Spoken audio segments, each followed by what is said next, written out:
All right, glad to see everyone here. Glad to see folks out and about.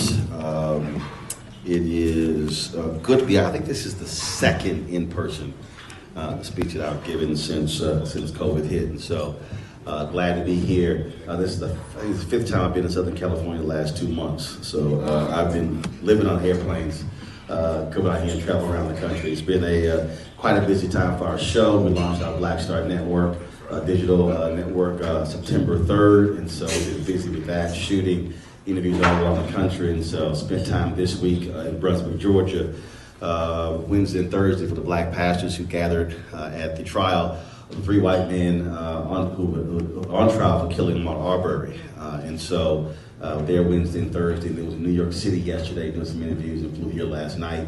So I was always glad to be among folks who understand what our commitment is and what we're trying to do. And so glad to see all of you here, folks who watch the show, who support the show. Thank you so very much. And again, glad to be here because events like this are critically important. And I want to get right into it. But before I do this, I got to go ahead and say this here. Y'all shouted out all the folks with the D9. I know there were some other brothers here who are members of Sigma Pi Phi. Who are Archons, so shout out to, raise your hand if you are. Got one here, gotta shout them out. And then of course, I don't know how a Kappa sat next to me. What'd you say, pole mark or something like that, what y'all call it? Man, just call it damn president. Just got to come on all the names. Just, and he was talking the trash, and I had to remind him, I said, without Alpha, y'all just Kappa side. And I don't know why. Normally it's an Omega who says something stupid to the speaker before they speak. So always the first rule, leave the speaker alone until after. Never see that. You know he wasn't Alpha because that was not a smart move. Talk trash to me before I speak. But it's all good. It's all good. So, I appreciate Kappa. Somebody got to work with alphas. So I appreciate that. But it's all good. It's all right. I mess with all of them. Some folk take it personal. I tell them, get over it. Alpha's still your daddy. That goes for the AKs and the Deltas too. Don't even worry about it. That's right. Y'all know. Y'all got to start with us. That's right. Y'all came to be trying to put yourself in the front. Don't even try it. All these Deltas going to me talking about, y'all, look at you. You married a Delta. No, I was an Alpha before she was a Delta. Let's get that clear. That's right. She grad chapter. I played undergrad. No. That's fine. I'm just saying that came after we were married. Some folks trip like that. I know. Plus at the national convention now. So I remind her too. I said, remember, Alpha's your daddy too now. Don't even forget that. So it's all good. It's all good. We always, trust me, she always like, here you go, start that. I was like, well, it's factual.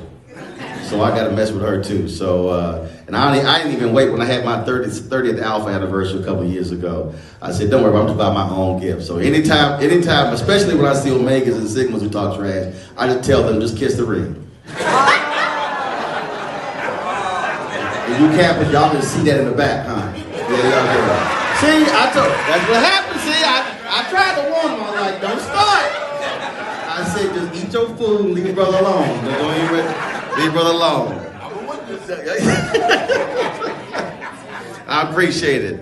And probably somebody gonna get fired at my staff because I don't know how they got me speaking at a golf course. They know I play golf all the time. I was sitting there like, damn, when is it gonna have this being over so I can get the club? Y'all don't understand. I've been playing golf since I was in college. So I see a golf course, I will cancel many a meeting. Y'all think I'm lying. I was on the food bank board. They said, we moved the meeting from 2 to 4. And I already planned to play after the meeting. So y'all can send me the minutes. I did not make that meeting. I was on a golf course, trust me. You can just give me 30 minutes heads up. That's all I need. You ain't got to call me 2 weeks in advance. That's how we play. We get it in. So, and so we always are doing that. So listen, I appreciate the golf ball. See, I like that. See, my man said, I had a gift for you. Some Tyler's Pro V1s. I'm like, thank you. I said, plus, I see a smart man. He ain't bring no pinnacles or something like that in hard golf balls. See, those are good golf I balls. called your people. There you go. See, smart. See, you called the head. See, your daddy must have been an alpha. See, I know. Smart man, smart man, smart man, smart man. All right, folks, let's get right to it. I was, as you were talking beforehand, as folks were coming in, and obviously this is about grassroots politics, and I was contemplating how to entitle it. Because anytime you talk to this many black people, you figure most of them go to church. Maybe. Some of y'all looking like, uh-oh. COVID has bailed a whole bunch of y'all out, but y'all now can go to church online. Y'all like, woo! Bedside Baptist is no longer a bad phrase. Look at y'all. Y'all in the back like, we ain't going back ever, see? That's fine. Y'all can go to church online, just send your tithe. Just send your tithe. That's right. Cash App, PayPal, Venmo, Zelle. Send your tithe. Do all of them. So anytime you meet with this many black folks, you got to go ahead and tag your text. Now, the person next to you, they have no idea what tag your text means. That means they do not go to church. Yeah, some of y'all like, what? You know what that was? Tag your text? Hey, see, where you from? Here, California. There you go, right there. That's the problem, right there. See? Anybody black in the South, tag your text. What does that mean? Y'all don't know. Nobody from okay, I'm just going ahead. Y'all gonna be on the show come Monday. So typically when the preacher says, now let me tag my text, let me give the title of the sermon. See, y'all in the back. Oh, see, look at y'all. Oh, that's what that means. Oh, okay. See, now when y'all go home to Mississippi, Alabama, y'all like, nah, I know what the preacher talking about. They always said me tag my texts, so let me do this here and title this, Praying Ain't Enough. I see some of y'all about to get real scared right now. I don't know how many politicians you talk to, but people love to say, I'm praying for you. I have covered politics my whole life. And I've heard that phrase, and I keep saying, if politicians will tell you, I appreciate all the prayers, but that will not fund a campaign. Right. You ask any politician, they'll tell you. They'll tell you, people say, oh, I'm praying for you. We got your back. I lit a candle for you. And they sit there like, man, okay, I appreciate that, but that ain't gonna do it. Now, it doesn't mean that we don't believe in the power of prayer. But the reality is, when you are running for office, when you're trying to change something, when you're trying to build something, you literally have to put infrastructure together. You've got to put a team together. You've got to have a plan of action. And there are a lot of people who are great and wonderful people, and they are committed public service, but they have no idea how to win. And when we talk about winning, it requires resources, it requires teams, it requires folks who are now doing social media, who are doing video. It still requires signs and billboards and all of those things that go in line with it. And see, someone in the back like, ooh, thank you. Sound like somebody been through a lot of begging, like, y'all have got to give. And see, we are also stuck in this mindset that, oh, well, I can't afford to give. Well, if all these black celebrities would just give, without realizing that in many places you have spending limits. Yes. That's one. Two, reality is collective resources still matters. When Bernie Sanders ran for president, average gift was $27. If you look at when President Barack Obama ran for office, there were people who would some people were tithing literally $10, $20 a month. Well, over the course of a year, $20 a month is $240 a year. That money simply was adding up. And so you do that times 200 people, then you actually see real numbers. And then people say, well, we want to see change, we want things to happen, but what I always say is you're not going to see anything happen unless you literally elect the very people who can make those things happen.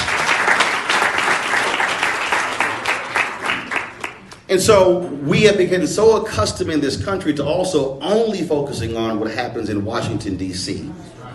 Or if you're in this state, what happens in your state capital, Sacramento, without realizing that nearly every person, not nearly every person is greater impacted by what happens locally. I'm talking about you really begin to break down politics. I'm talking about in its most basic and simple form. It's what happens just outside of your door. Okay, so you live in a neighborhood. You're tired of people who are speeding up and down the roads. Then you say, we need to have some speed bumps. Ask the most basic question. How do speed bumps get installed? Who has that authority? Who delegates that? Is it the city? Is it the county? Exactly who does it? That's local politics. When you begin to talk about how do you transform neighborhood, we're talking about street lights or new sidewalks or sewer systems, and you have flooding issues, that is likely going to be a city issue. If you live outside of the city, who handles law enforcement? Typically, it is the sheriff. Those are local issues. And there are people who are walking around today who are utterly clueless about politics. And I mean people, not folks who don't have college degrees. I mean people who have college degrees and graduate degrees. People just don't know how to connect the actual dots. Because what we've done in this country, we've completely obliterated civics in this country. Yes. What is that? I mean, I can't tell you how many people I run into where they think they live somewhere and they go, well, Congressional Black Caucus is not helping me. I'm like, because they don't even represent you because you have no idea who your member of Congress is. If you would go around, seriously, just start with your family and say, okay, who is your member of Congress? They might say something. Then you go to your laptop, you can go to the website and type it in, put their zip code in. More than likely, they're wrong. I'm telling you, I see this every single day. I travel all around the country. I live around the country, and the same thing happens. And so when we're talking about how do we change, you can't change something if you have no idea even how it works. And so if we're going to be serious about redefining our politics, then we have to learn what does that actually mean. So take, for instance, school boards. People right now, white folks across America losing a damn mind over a totally BS, made-up, Fox News-driven thing on critical race theory, which is only designed to drive up the anger among white voters. You want facts? The election in Virginia was over the first Tuesday in November. There was a complete drop-off over the mentioning of critical race theory on Fox News and all the conservative networks and conservative talk radio. Oh, so November 2nd, it was the biggest issue in the country. November 4th, no big deal. And I said a year ago, after Trump lost, I said, look, they're going to need white people to be angry in order to vote in the next election. Because what we have to understand is people vote based upon emotion. One of Democrats' biggest weaknesses is they try to appeal to the logic and the common sense. No, seriously. When people are pissed, when they're angry, they're motivated. When a person isn't pissed or angry, they're like, okay, I might vote, I might not. That's what happens. And so you saw that happen and then when they threw it out there and the folks jumped on it, there were people I live in Loudoun County in Virginia. There were people who were coming to the school district. I'm talking about 200 people signing up, railing against critical race theory. The superintendent's going, we don't teach it. We don't teach it. We don't teach it. Not in our schools. But if you also need to understand what the game was, because the game was not critical race theory. I mean, they literally even talked about it. Christopher Rufo, you saw him when he was on Joy and Reed shows and other shows. He even tweeted this. The issue was not critical race theory, which first, look, I have run 3 black newspapers, news editor of a black website, Tom Joyner's BlackAmericaWeb.com, Tom Joyner, TV One, major broadcasting cable network, written for Savoy magazine. This is my now 14th black media experience. In my entire career, I didn't write a damn thing about critical race theory. Now, you ain't gonna find nobody blacker than me who's worked in black-owned media my entire career and had never come across critical race theory until these folks started losing their damn mind last year. And don't know. Because it was only being taught on a very high level in law schools. But that was not the issue. The issue was not critical race theory. The issue is that we could lump anything dealing with race under the critical race theory banner that would then tick them off. That was the real issue. So when you had DEI, diversity, equity, and inclusion, all coming about after the death of George Floyd, that's what the whole issue was. The issue was the changing demographics of America and what's happening. That was the issue. And so the anger that has been fueling these folks is because the blowback of they do not want to see America being redefined. Why? Because we now actually have a voice. That's what I said today on Tiffany Cross Show in MSNBC. See, oftentimes we are responding to the wrong thing. We're not responding to what someone actually is saying. We are inferring what they said and then reinterpreting it. No, I'm listening to exactly what they say. And so when you hear the phrases, we're losing our way of life, you have to stop and go, what exactly do you mean by your way of life? All of the drama with Colin Kaepernick taking a knee. You see, people are not listening properly. This is not what it means to be American. Actually, it is. Because you can't condemn somebody for kneeling because he was protesting when it's literally the First Amendment. What more American than the First Amendment? Now you got all these crazies out here who love the Second Amendment. But you can't get to the second until you walk past the first. So y'all want to leapfrog the first, get to the second.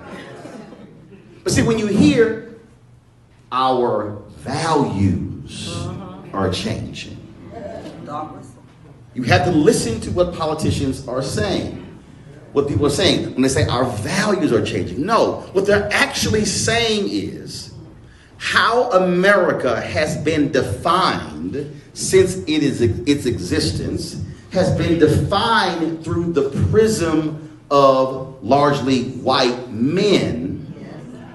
And so now we are not happy that the rest of y'all get a say. I'm telling you, if you listen to the language, you hear it, you hear the language. California just decided, the school, to say, we're getting rid of the testing.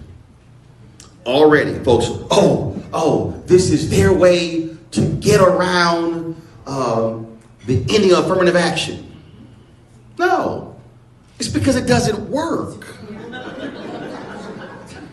And also, the very testing was used specifically to exclude us from the major institutions. A couple years ago, they uncovered where the president of the University of Texas gave a speech to alumni in Houston, and they were all up in arms after Brown was Board of Education. He said, chill, we got this. We're going to put in standardized testing. And they're not going to be able to pass. He said, so y'all relax. And that's exactly what happened.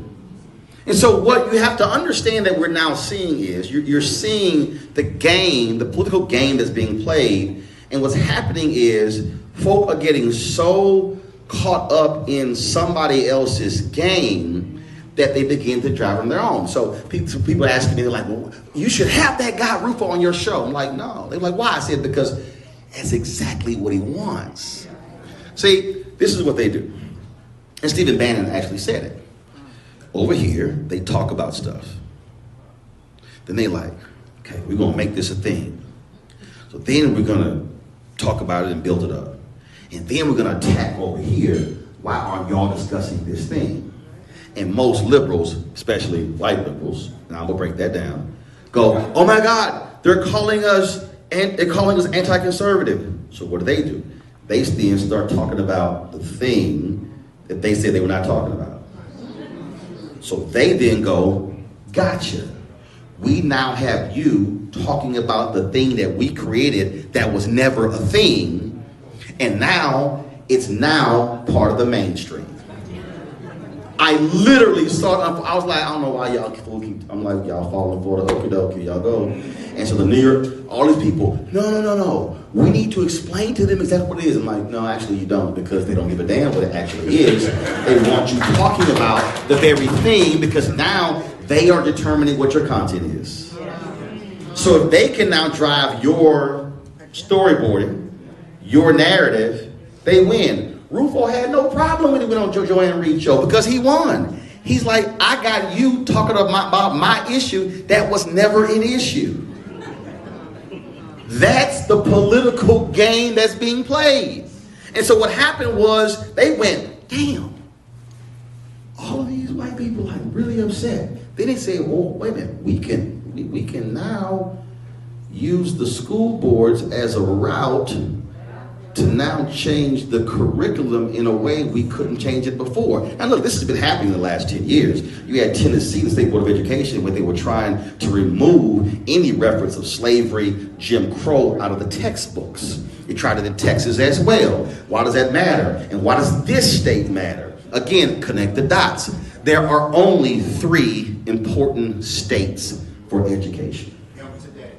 3. Texas, New York State, and California. Why?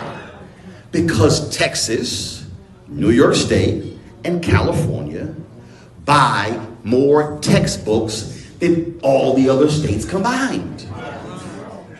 So when Texas, New York State, and California, if they can change the textbooks in one of those states, they literally are changing the textbooks in multiple states. That affects curriculum. And so their game plan right now is, how do you take control of the curriculum by going through your school boards? But see, is much deeper than even the curriculum. Because the reason this gathering is important, the reason why pooling resources together is important, because you now have to also understand what controls the economics of communities. So, your school district, how large is the budget? $800 million. $500 million. 500 million. They said 800. The city council, how large is the budget? 285. No, the budget. Which thing? How large is the city budget? 285. 285? 285 million? Yeah. 500 million for a school district? How about the county? What, billion? Okay, let's say billion. That's 1.7 billion. Those $4 billion for family. 4 billion. Got it. 4 billion, 500 million, 200 and some odd million. Got it. It's 4.7 billion. Now ask the question, school board, how many bond initiatives have you had? School construction. Who has what contracts? Who controls the textbook contract, the software contracts, janitorial contracts, the software contracts? No, not the teachers. No, I'm talking about contracts. I'm talking about the contracts, which is the money. So when you control the school district, when you control the board, you control the money. You now control who gets the money. You now control how the policies are written in terms of who you favor. Now you have people who go, oh, okay, fine, we don't want to use affirmative action. Okay, fine, we're going to change the rules. We're going to say we're going to give preference to businesses that reside within this zone. Well, if most of our businesses reside in this zone, then we then get a leg up on contracts. When you control the board, you can change the policy. If you look at most school districts around the country, the number of people who vote in school districts are lower than any other election, any other campaign. They're lower than city, because the attention that we pay more attention to presidential because it's national. It's all the media.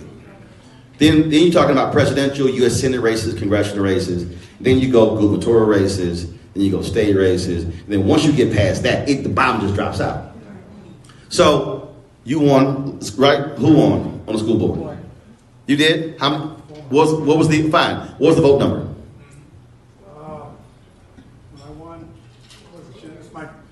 Oh, you had about 15,000 that particular year. Yeah, A 15,000. little over 15,000. Okay, so how many people on the school board? 5. 5. Means 3 is the majority. Yes. That means take over the school board, let's just say 45,000 votes. Okay, you ran for school board, total campaign budget, how much you raise?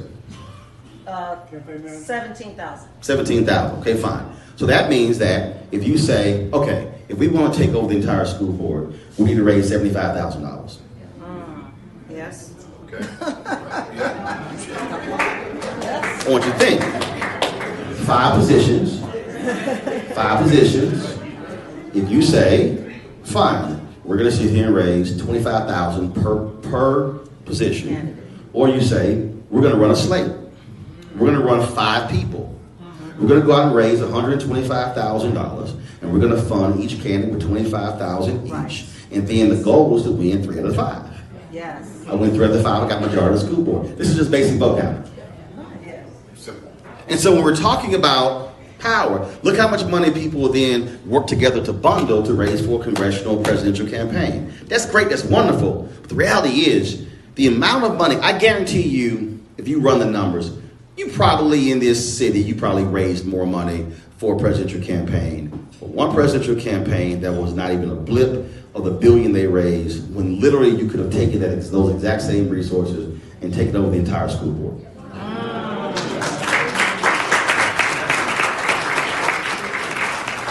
That's why this matters.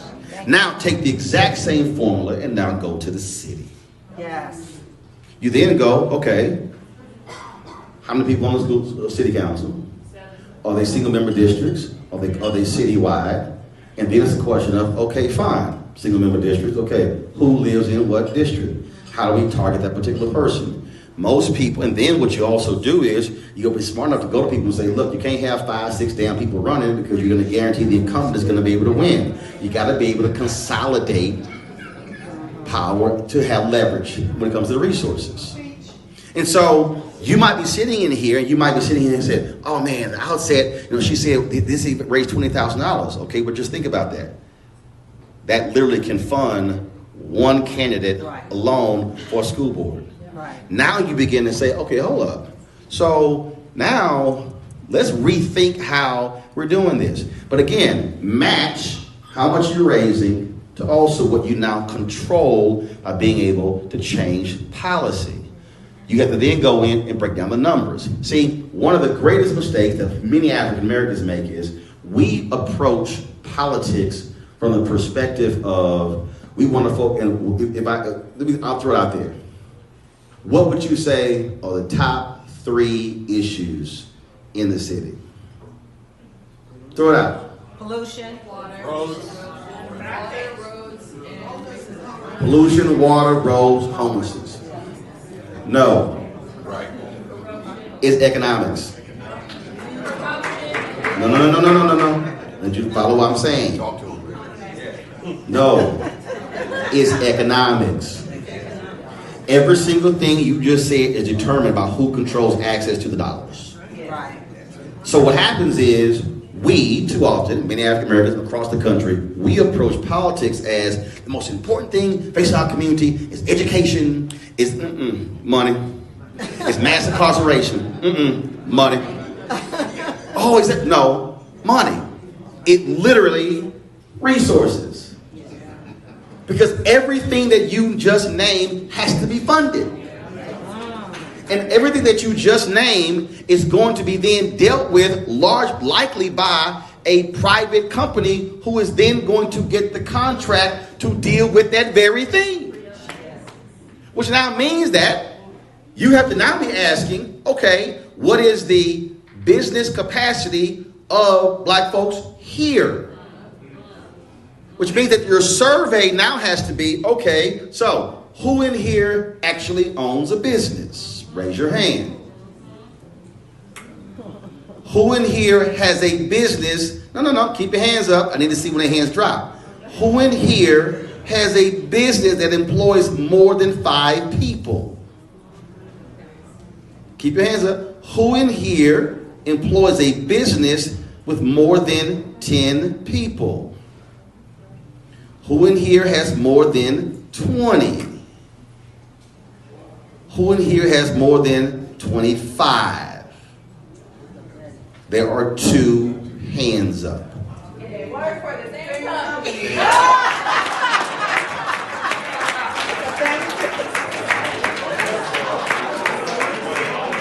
Y'all work for the same company. No, but I need you to understand, pre-COVID, nationally, there were 2.6 million black-owned businesses in America. 2.5 million had 1 employee. They were doing an average revenue of $54,000 each. 7 years ago, we had 1.9 million black-owned businesses. We had 1.8 million with 1 employee, doing an average revenue of $110,000. That means that we added 700,000 more black-owned businesses, but the revenue got cut in half. So when people say we need more black-owned businesses, no, we need more black-owned business with capacity. Now,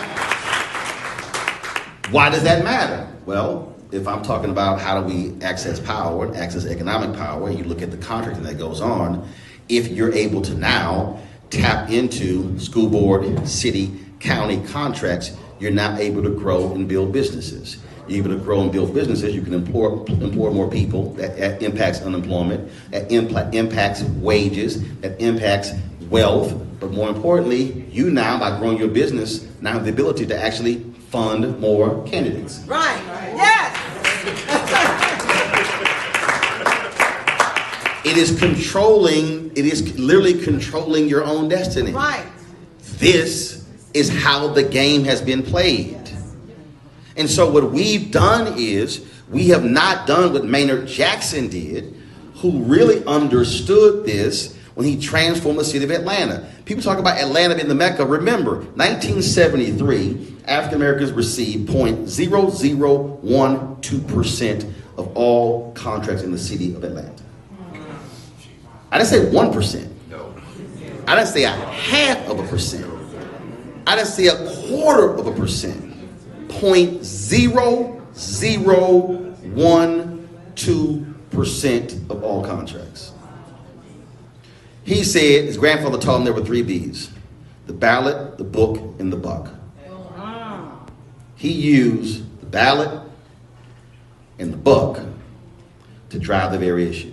So when you look at Atlanta today, you cannot talk about Atlanta today unless you look at what Maynard Jackson put in place, and then behind him, Andrew Young, and then Maynard came back. Then, of course, you had Bill Campbell, Shirley Franklin, Kasim Reed, Keisha Lance Bottoms, and now they have the election going on right now. It is understanding how they use the power. He understood that the greatest economic engine, not only for Atlanta, but the state of Georgia, was the airport. When they rebuilt the airport, he said, let me tell you something. He said, unless y'all get more black people contract, there will be tumbleweeds. They'll be going down the runway before I allow this thing to be rebuilt. Wow. That's how it changed. And that's why when he left the mayor's office, not a single major law firm in Atlanta would hire him, because all of those white power brokers were pissed that he dared disrupt the economic engine in the city. And so if you're going to be talking about, how do you transform politics, Inland Empire, in this area, you have to lock in on the money. Because how are you getting beat? The money. The candidates with a war chest. Yep. If you ignore the money, you will always lose. Yes. Which now then means, okay, who are the people who are funding your opponents? See, what I'm trying to get you to see is this thing is not just about how can you come together to have an event to raise money to fund candidates. You literally have to be thinking about redefining the political and economic power structure because that will then determine how you're able to advance. And so when you begin to study other folks, and so the question for me, it would be, okay, who gets the largest contracts in the city? Who gets the largest contracts on the school board? Who then are they funding? How many of us are supporting those very businesses? And then what are they funding in return to our community? So if you're pulling resources out of our community and then you're not giving it back, there's no return on investment, then we got a problem. Come on, y'all, listen. And so then when you now take, because I guarantee you, it always happens. Somebody sitting here, they're like, oh, okay, man, they said that, all right, they shout out Divine Nine. Well, I ain't a member of Divine Nine. That's fine. Everybody's not a member.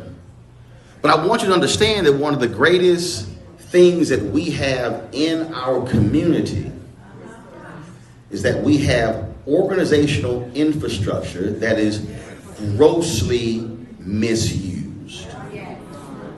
If you read Dr. King's book, Chaos of Community, Where Do We Go From Here, which is one of the most phenomenal books, and I dare say one of the 3 most important books that should be on your library. This is what he wrote in 1967. It was published in 68, and it was the worst-selling book out of the books that he wrote. And the book also was not in print for 10 years after his assassination.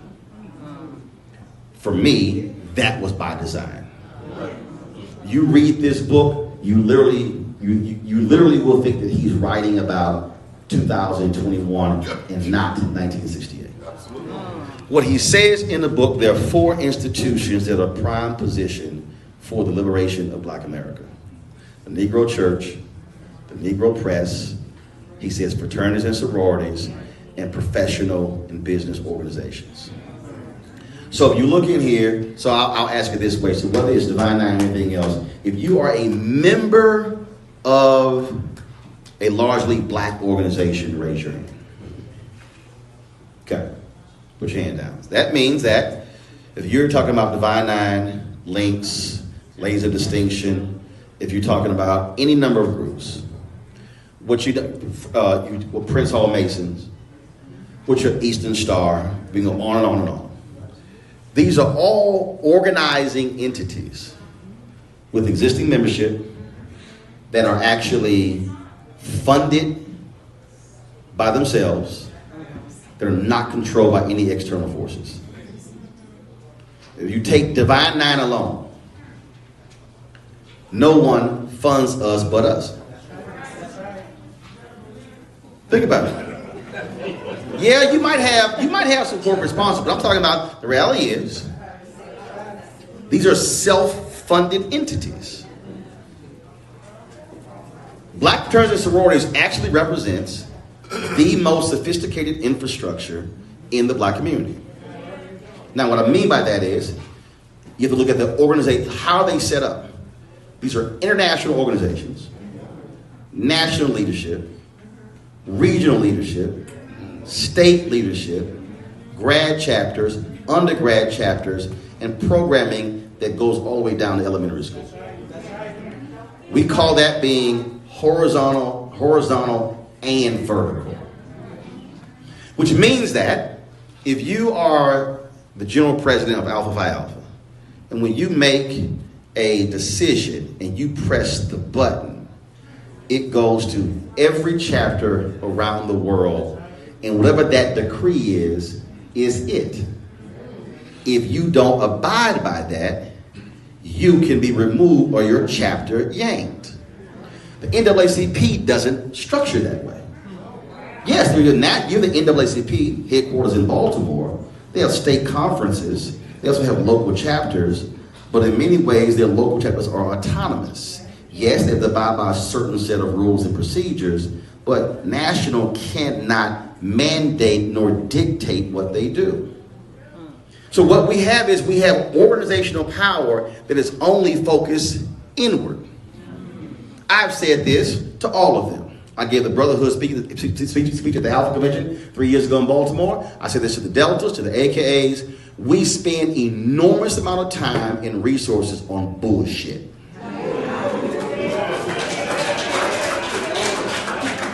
Yes, I said it. I I got no problem saying it. Because when you're only, follow me here, when you're only talking about what's happening inside of our walls versus what's happening out there, then what's going on? Okay, I'll give you this way. Just so to understand. Again, how you use economic power. How often does school board meet? Once a month. Once a month.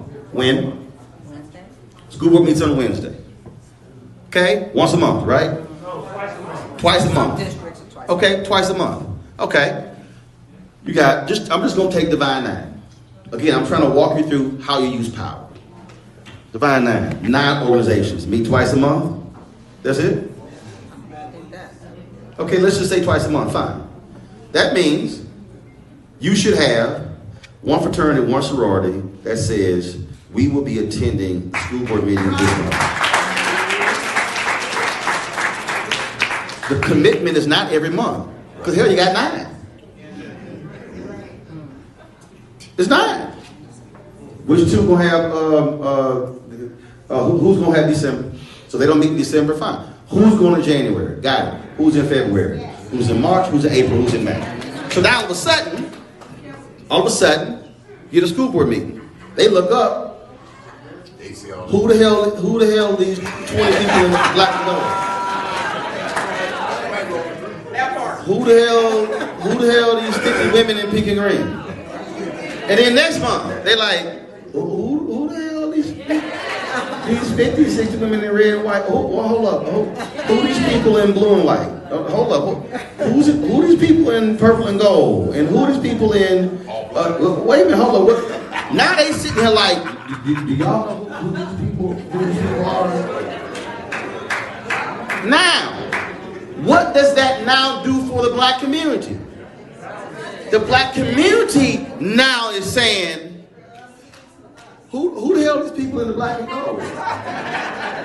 Because if we really want to be honest with ourselves, if we want to be honest, it's a whole bunch of our folk ain't never seen us. Because, now see, I know I'm stepping on toes. Because see, folks like, no, we are this program. No, that's inward. I'm talking about how are we leveraging our infrastructure externally. I'm talking about how do we use it to begin to say, yes, we're going to be funding this. Now see, here's the key. This is where Divine 9 get all screwed up. Folk go, oh yeah, but we can't impact our 501c3 status. No, first of all, the law says you cannot endorse candidates. It does not mean you cannot endorse policies.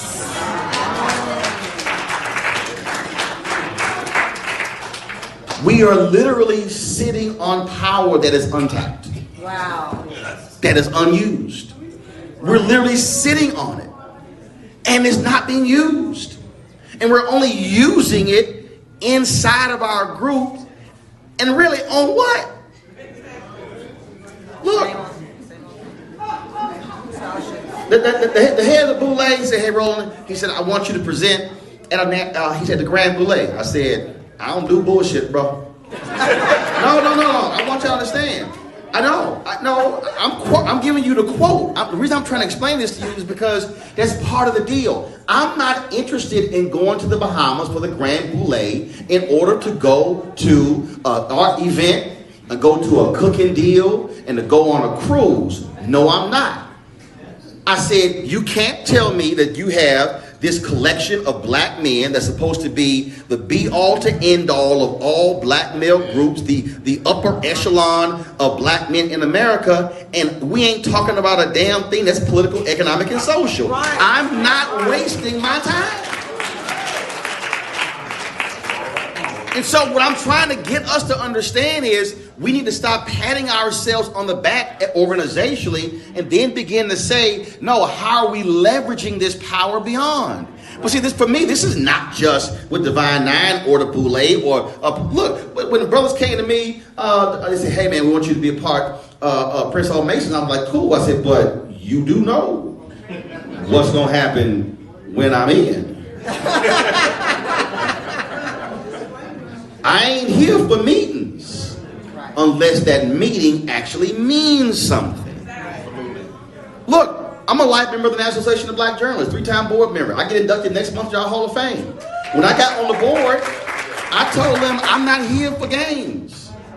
I said, if we're going to use our power as the world's largest minority journalism organization, I said, then we're going to do that. So when we met with corporations, I said, I walked in like we about to meet. And I had to deal with some of our people who kind of like, yo, Roland, I think you're a little radical with it. I said, yo, I'm not here to be cute. When I sit at the table of power, I need them to understand I'm not playing.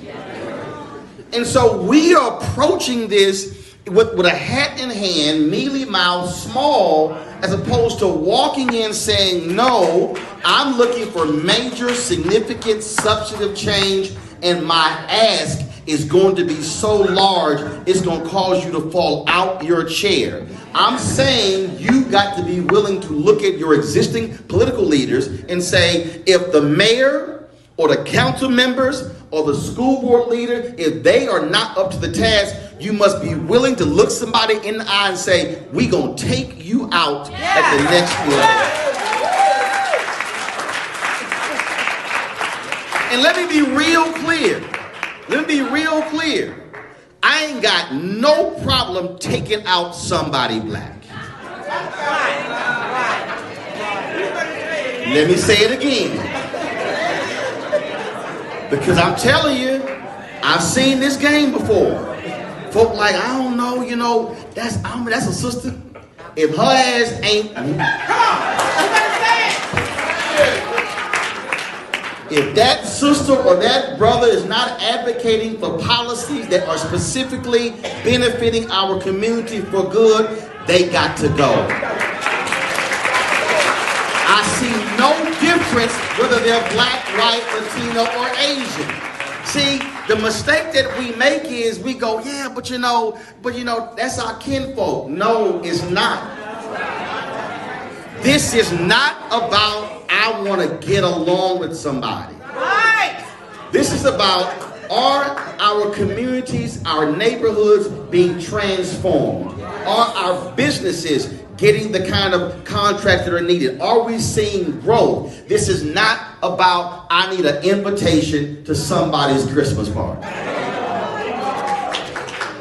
Now, if you are not about that life, here's my suggestion. Give your check and leave. No. See, I know some of you, do understand. Some of y'all look at me right now like, damn, you knew who you invited.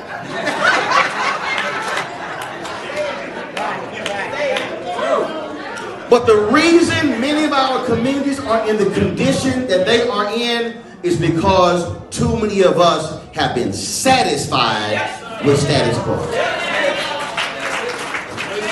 I operate by that scene in the movie Malcolm X when Denzel went to the jail and Brother Johnson had been beaten by the police, and then he said, call the ambulance, and then they called the ambulance, and then the white cop came up to Denzel and he said, okay, he said, you came and got what you want, y'all can go, and he said, no, I'm not satisfied. And there are far too many of us in nice, cute positions with our nice salaries, driving our very nice cars, wearing our nice suits with nice titles, who are satisfied, yet we have not seen the kind of change when necessary. Do understand, I don't get invited to a bunch of the fun stuff with President Obama. Why? Because I was on his behind when he was president. Because see, I wasn't just happy to see a black first family. Too many black folks stayed at the inauguration parade all 8 years. Everybody else left. Everybody else was asking for stuff. I had black people around America saying, no, dog, we can't. No, we really can't ask him for stuff because, if we do that, the white folks going to get mad. He might not win the second term. And I was like, so hold up. You ain't asking for something for somebody white you ain't never met who might do something 3 years from now? I said, you crazy. And people were like, man, but no, man, well, you really can't, we really shouldn't push that hard. I said, no. See, the thing is, we got so wrapped up in him being the first black president, we forgot he was the 44th. I can't ask the previous 43 for stuff and not ask the 44th. So I don't care if you a black governor or county leader or mayor or council member or school board leader. I have a full expectation that you are going to deliver because everybody else is demanding return on investment. The point of raising money to get somebody elected is for there to be a return on investment. And so that has to be our mindset, and we can't be afraid to make these demands. And so leaving here, you now really got to make an even more critical decision. And that is how hard you really are trying to change stuff. How hard are you really trying to redefine this community for the good? See, none of us want to think about it, but the reality is we all have an expiration date. And so the question you got to ask is, what are they going to say about me when I'm gone? But I don't mean just when I'm gone physically from this earth. What are they going to say about when I was the pole mark for the Kappas, or I was the general president for the Alphas, or when I led the AKs and the Deltas, or when I led the church coalition, or when I led the Prince Hall Masons? What are they going to say about when I was president, or when I was on the board, when I was an officer? What are they going to say about my tenure there? Are they going to say that they disrupted things and changed things? Or are they going to say stuff stayed the same as it always has been? I have no interest in anybody ever saying when Roland Martin was here, stuff stayed the same. See, I'm not afraid of them being afraid when I walk into the room.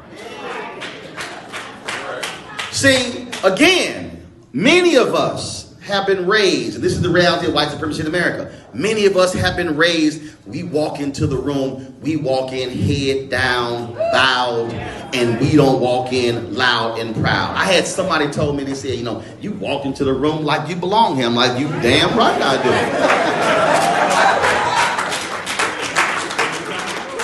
When I walk into a room, I want you to feel the presence.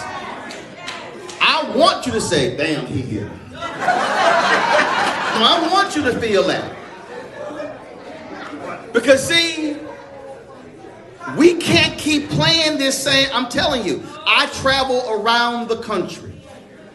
I cover news stories around the country.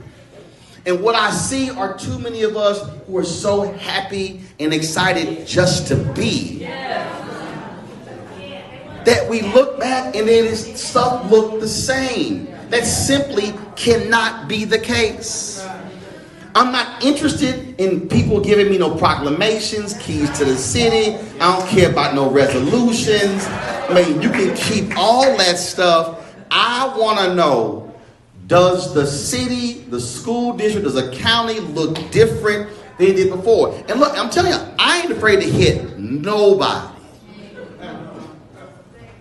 If my mama and daddy was running something and I felt it was raggedy, mama and daddy would have a problem. I don't. We've got to have more people who don't give a damn about somebody else's opinion of them. In the history of Black America, you cannot show me people that redefine America who were nice and everybody got along with them. Even other black people. 1959, Roy Wilkins, head of the NAACP, called Dr. King a radical. The head of the NAACP said, he a radical. King was like, appreciate that.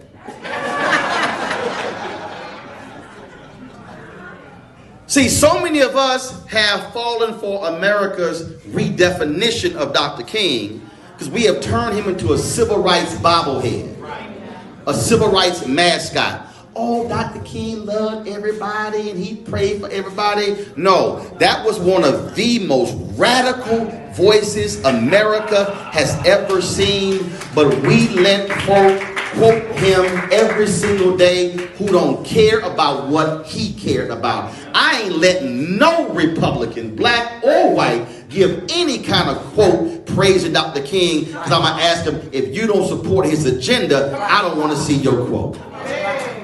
If you don't care about the poor, if you don't care about the disenfranchised, if you don't care about the downtrodden or the depressed, if you are unwilling to deal with the economic realities in cities, then I don't want to see your praise. Which also, I tell, look, I've done a lot of MLK events, and I've told many of the politicians, y'all can excuse yourself for sitting here praising the King if you voting against him when you at the meeting. We have to be willing to challenge power. Because Frederick Douglass said, power concedes nothing without a demand, never have and never will. But he also said this before he died. He said, agitate, agitate, agitate. So if you one of those folks and you don't want to agitate, if you one of those folks and you don't want to sit here and press somebody, if you don't want to sit here and challenge power, if you don't want to redefine power, my suggestion is for you to move the hell out of the way because there's a train that's coming. And when that train comes, you're going to hear a whistle coming. And you can hear that whistle from a long, my dad worked for Amtrak. You can hear that whistle from a long distance. The whistle, they don't sound the whistle when they right on you. They let you know, train's coming. Train's coming. Get your bags ready. Because when we pull up, we're not going to be here for long. And so there's some folk here in this city, in this county, in this state that are unwilling to move out the way. Tell them two things going to happen. Either you move for us to move forward or you're going to get run the hell over.